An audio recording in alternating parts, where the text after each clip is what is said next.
5778 kelvin वाले एक गोला जिसमें भरपूर मात्रा में गर्मी रहता है और इस गोले में इतना ऊर्जा है कि इसका अरबों भाग ऊर्जा उस ऊर्जा को स्टोर करने का हमारे पास काबिलियत ही नहीं है। जी हाँ, वो कोई नहीं, हमारे सूर्य यानी कि सन है, जो हमारे सोलर सिस्टम का सबसे बड़ा और खतरनाक गोला है और वो लगातार इतने परिमाण में ऊर्जा दे रहा है कि इसका खत्म ही नहीं है।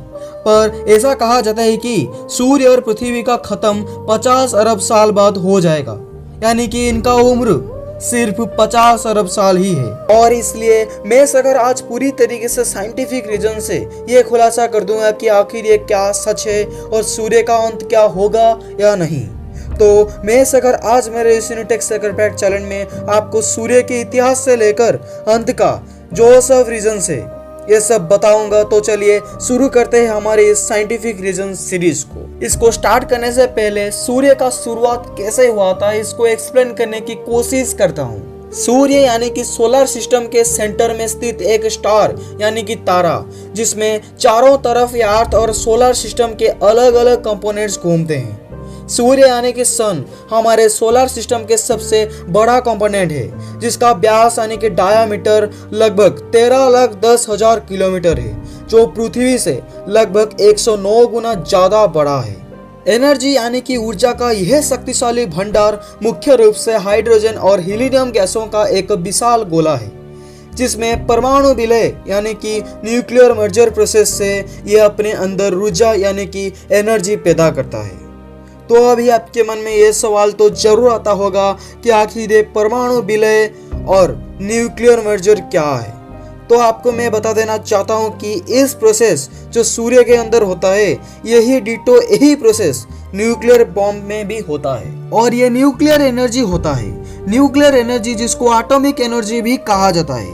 न्यूक्लियर रिएक्शन में एटम न्यूक्लियस इन्वॉल्व रहते हैं, जिससे रिलीज होने वाला एनर्जी का मात्रा मिलियंस ऑफ जूल में रहते हैं। ये एनर्जी पैदा करने वाला रिएक्शन में इसमें बहुत मात्रा में हीट पैदा होता है और ऐसे ही सूर्य के अंदर काफी पैमाने पर होता है। क्या आपको पता है सूर्य से निकली ऊर्जा का छोटा सा भाग ही पृथ्वी पर पहुंचता है, जिसमें 15% अंतरिक्ष के लिए पर्याप्त होता है। 30% पानी को भाप बन के ऊपर जाने में काम में आता है और बहुत सी ऊर्जा पेड़ पौधे समुद्र इसको सौंख लेते हैं। इसकी मजबूत ग्रेविटेशनल फोर्स के वजह से सोलर सिस्टम अपनी ऑर्बिट में अर्थ और अलग अलग ग्रहों को खींच कर रखता है। क्या आपको पता है सूर्य से पृथ्वी की औसत दूरी लगभग 14 करोड़ 96 लाख किलोमीटर तक होता है तथा सूर्य से पृथ्वी पर प्रकाश आने में 8.3 मिनट का समय लगता है। और इस गोला का निर्माण हाइड्रोजन, हीलियम, लोहा, nickel, oxygen, silicon, sulphur, magnesium, carbon, neon, calcium, chromium etcetera इस धातुओं से हुआ है। और इस गोले में 74% हाइड्रोजन और 24% हीलियम की मात्रा रहता है।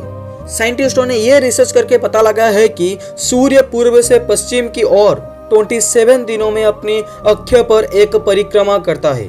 जिस प्रकार अर्थ और अन्य प्लैनेट सूर्य की परिक्रमा करते हैं, उसी तरह सूर्य भी आकाशगंगा के केंद्र की परिक्रमा करता है। इसको परिक्रमा करने में 22 से 25 करोड़ साल लगता है और इसको एक नेबुला यानी कि निहारिका वर्ष भी कहा जाता है। इसको परिक्रमा करने की गति 251 किलोमीटर प्रति सेकंड होता है। आखिर ये तो रहा सूर्य के जन्म कुंडली।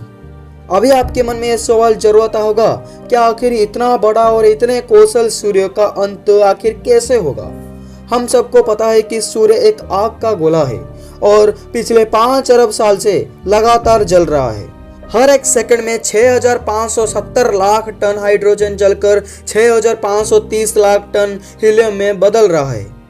इसके चलते इस प्रोसेस को देखते हुए पता चल रहा है कि 40 लाख टन हाइड्रोजन हीलियम में बदल नहीं रहा है, बल्कि ताप ऊर्जा बनकर पूरे ब्रह्मांड में फैला जाता है। और एक सवाल जरूर आता होगा कि क्या ये कब तक चलेगा।